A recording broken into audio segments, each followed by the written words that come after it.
Hello there and welcome to the Midsumma Festival info session about access. My name is Patrick and I am the Program Manager at Midsumma. This is a new format of information session this year as we can't host one physically and we wanted to make sure that we could put something that was the highest quality that we could manage. I'll be speaking through the slides, and as you can see there are captions. If you require a transcript of this presentation or a copy of these slides, you can access them on our website. I will also be doing image descriptions. This slide has Midsumma branding on it with our signature passive red and white. The slide is half red and half white with a wave line.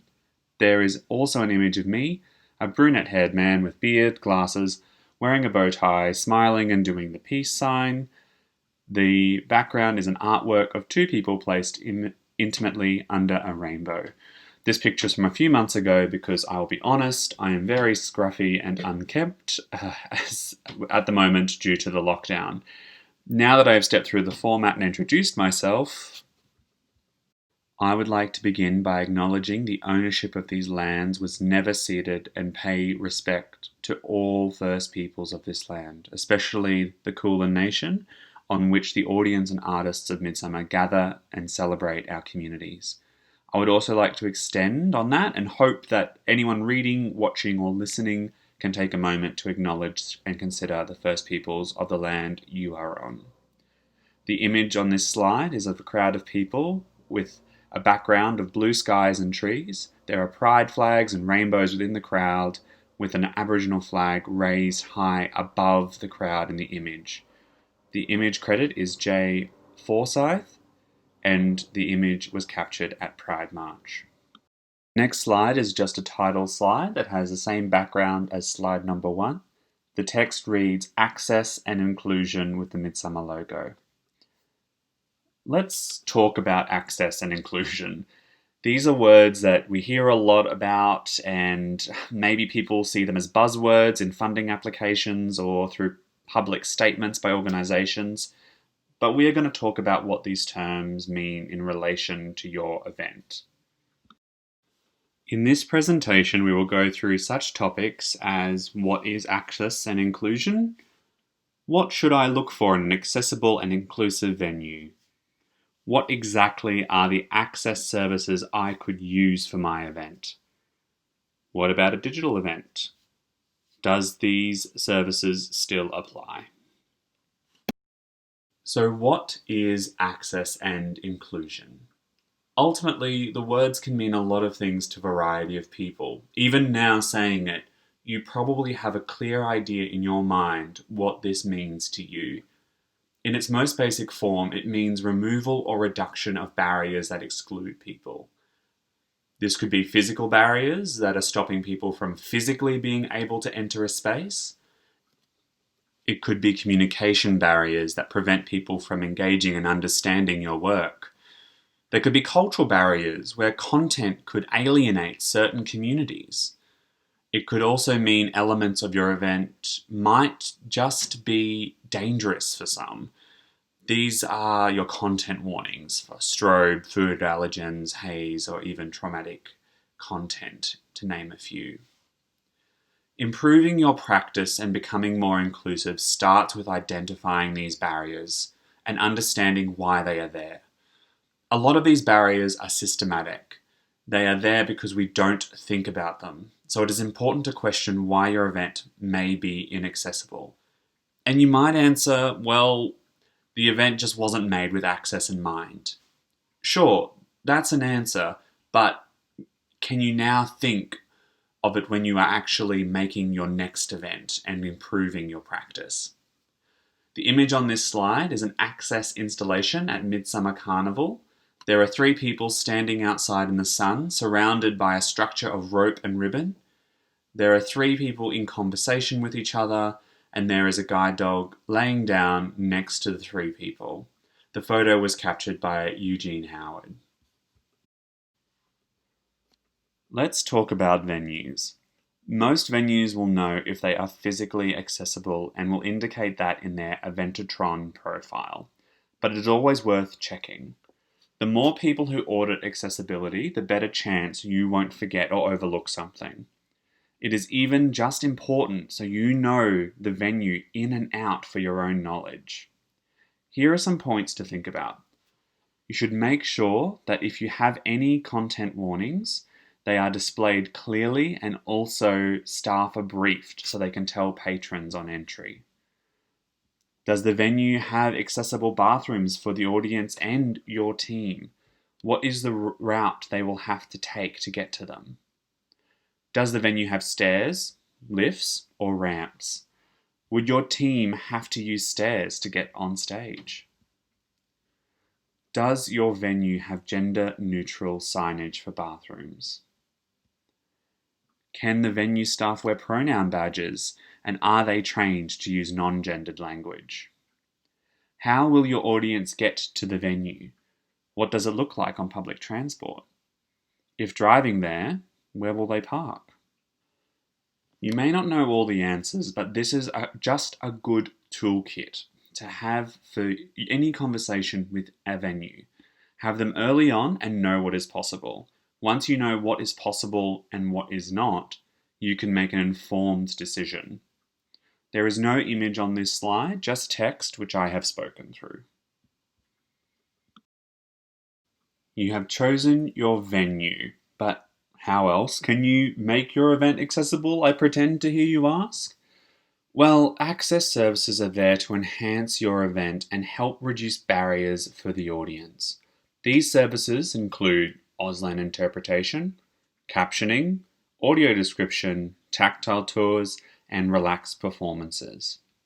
I will go through these in more detail one by one and explain what they are.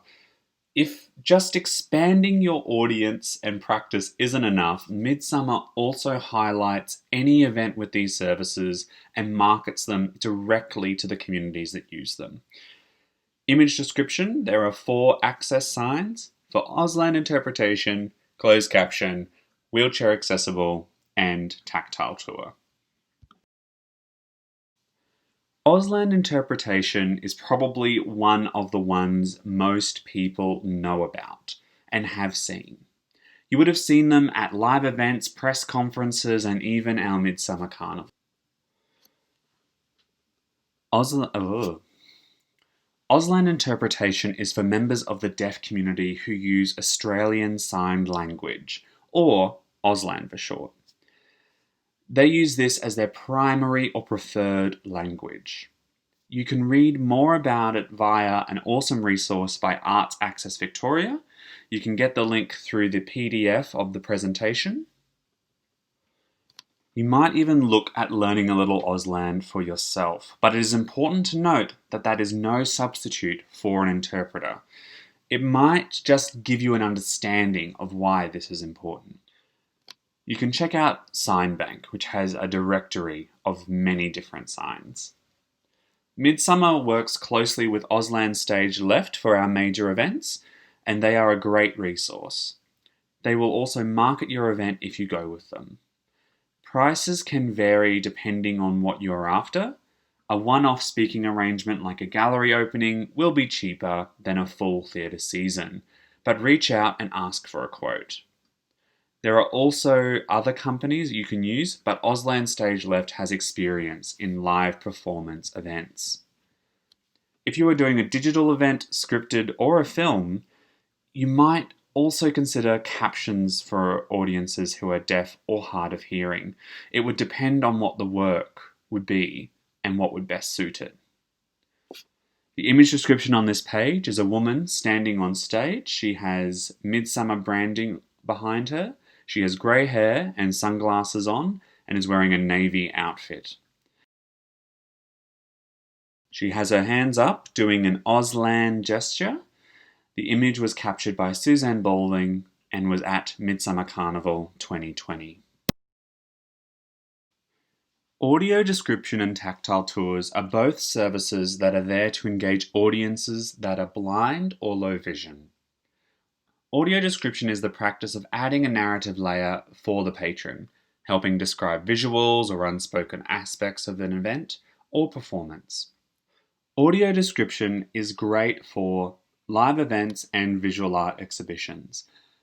Description Victoria has been a great organisation to work with from Midsumma's perspective and my own personal experience.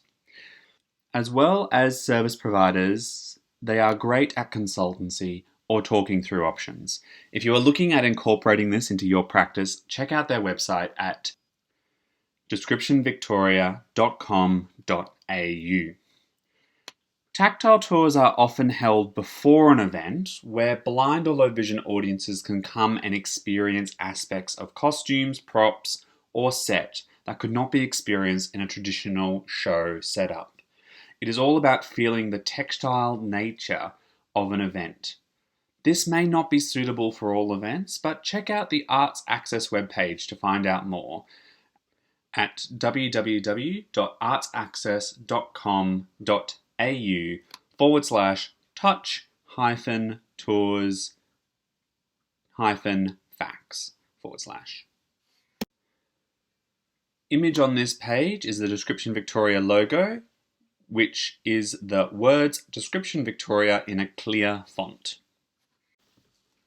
Relaxed performances are a great way for audiences to experience the wonder of live performance in an environment that has been carefully adapted to be friendly, informal, and open to all audience reactions.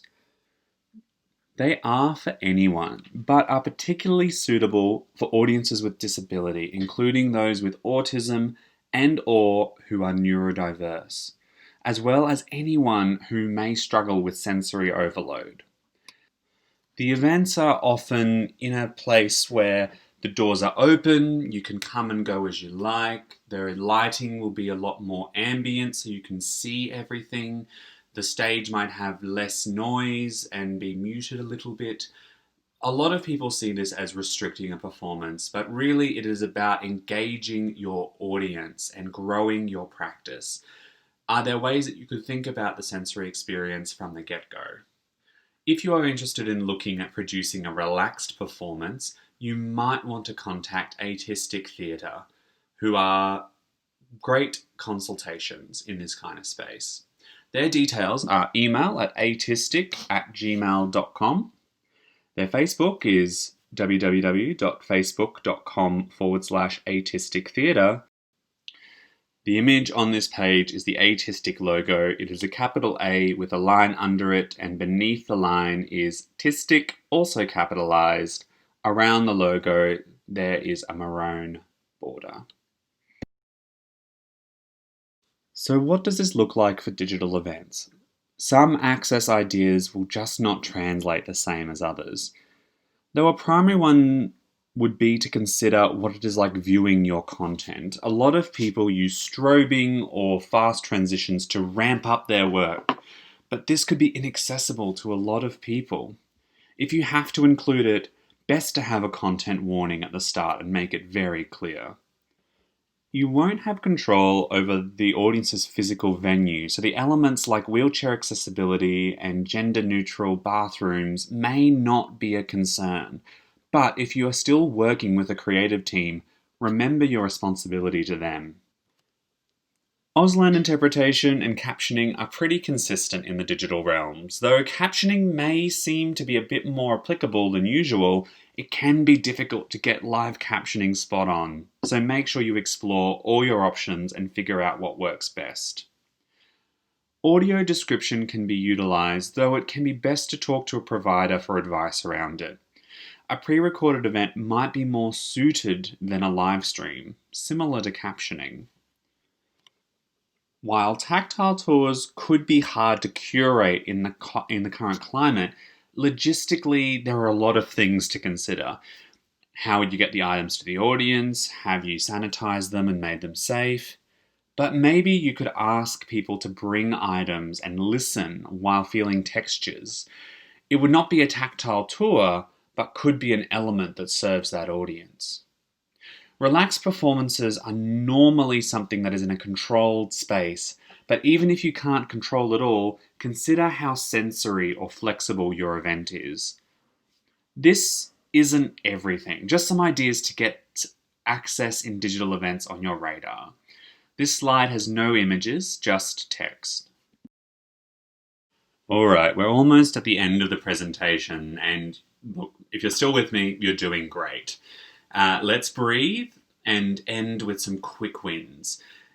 You are reading, listening, or watching this session and are thinking about access. That is a huge step in the right direction.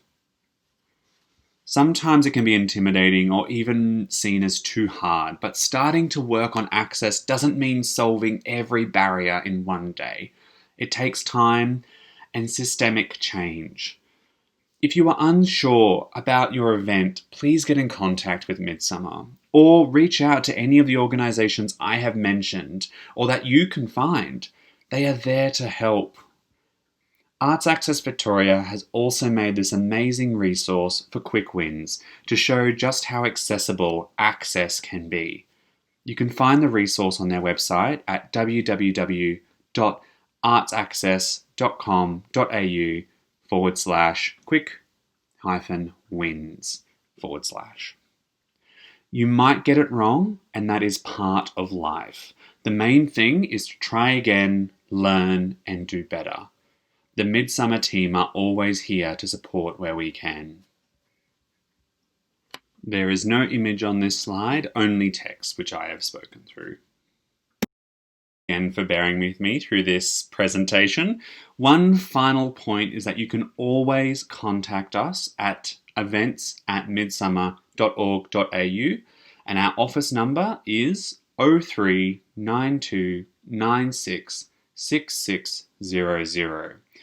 If you call, we are not in the office at the moment. We are all working from home. But if you leave a message, we get an email message about it and we can call you back. And we would love to talk to you. So please reach out.